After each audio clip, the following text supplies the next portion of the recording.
South African politics is an interesting one because politicians can change their minds so quickly, faster than a teenager trying to decide what to wear on a first date. But before I get into that, ladies and gentlemen, please leave a like on this video, share it far and wide, and subscribe to the channel if you haven't already. All right, let's get into it. Issues of vibrators to make sure that we leave no unturned and stone. Did I hear that correctly? Hello, ladies and gentlemen. Welcome to Newsflash. I'm your host, Emilio. Thanks for tuning in. Zuma urges unity among black parties to reclaim political power. Yeah, says the guy who didn't want to work with a lot of political parties in the first place. Former President and MK party leader Jacob Zuma has called for black political parties to come together under one organization. This will make it possible for black people to get a 2/3 majority and take back their country, he said, suggesting the MK party be used as this vehicle. And this might sound like a grandiose idea, but I don't think he's going to be able to pull it off because, well, most black South Africans are very loyal to the specific party that they've already voted for. Like ANC voters are very loyal to the ANC, EFF are very loyal to the EFF. Those that really like those parties or really like their leaders are very loyal to those leaders. So it's going to be very difficult to put everyone together under one roof. And then again, when you have so many different leaders coming together, you're also gonna have a lot of bickering, as we've seen with the GNU. But I found this part very interesting about the EFF. Zuma has been saying he established the MK party to rescue, quote unquote, the ANC, which has since expelled him. It emerged recently that Zuma has also tried to collapse the EFF into the MK party. This attempt was made clear in a report said to have been compiled by former EFF national chair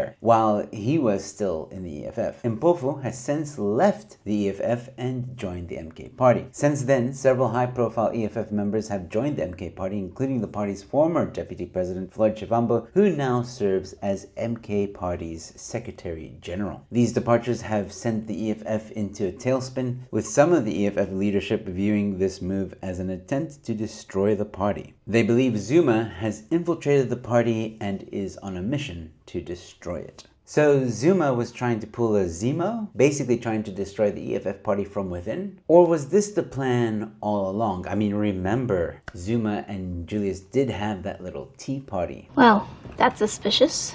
It is very interesting to see what is going to happen next with the EFF. The EFF has basically lost a lot of support and a lot of important figures in that organization. All that's left is Julius, and Julius just feels all alone at the moment. And who knows, maybe Julius will decide eventually to form a coalition with the MK party, or maybe even join the MK party, but I don't think he wants to give up his leadership just yet. So maybe he will be the captain on the sinking ship that is the EFF. And who knows, maybe Zuma will be able to convince other leaders of political parties to join in and make one big political organization, but I just don't see it happening, at least not right now. And to be honest, I think it would be a very bad idea for that to happen, especially with MK's policies and what they want to usher in. I just don't see it happening. But maybe that's wishful thinking.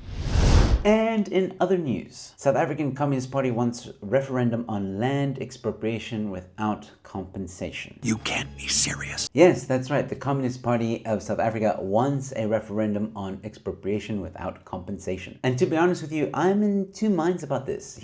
Just hear me out. On the one hand, I'm thinking, you know what? Let them have it.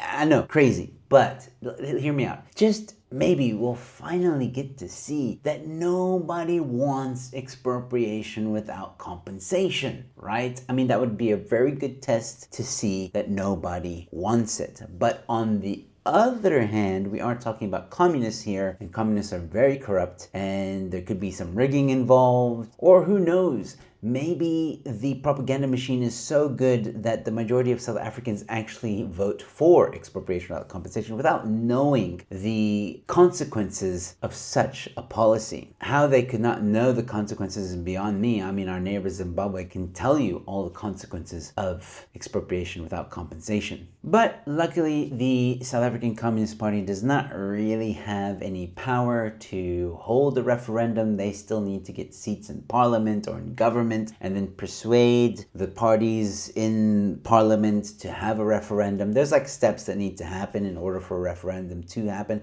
They can't just call it or demand it. So yeah, that remains to be seen. And even though the South African Communist Party is going to run on their own in the upcoming elections, I highly doubt they'll get any seats. Once again, I'm very much looking forward to seeing how they do in the elections, because I'm pretty sure people are going to reject communism. But let me know your thoughts about all these stories in the comment section below, and while you're there, please leave a like on this video, share it far and wide, and subscribe to the channel. I've got more content coming your way, and with all that being said, thanks for watching. Your newsflash is in. This is a very small Torix moth, which makes me wonder, what's the biggest moth? Well, green oak moths, emerald moths, golden winged moths, and chain dot moths aren't even close. Clear wing hawk moths, sheep moths, and golden emperors are getting a bit larger. Spanish moons, imperial moths, and Cecropia moths are only just getting big. The Indian Luna moth, Hercules moth, and comet moth are heading in the right direction, but the biggest moth has see-through windows on its enormous wings that are tipped with strange patterns that mimic snake heads. The largest moth is the Atlas moth,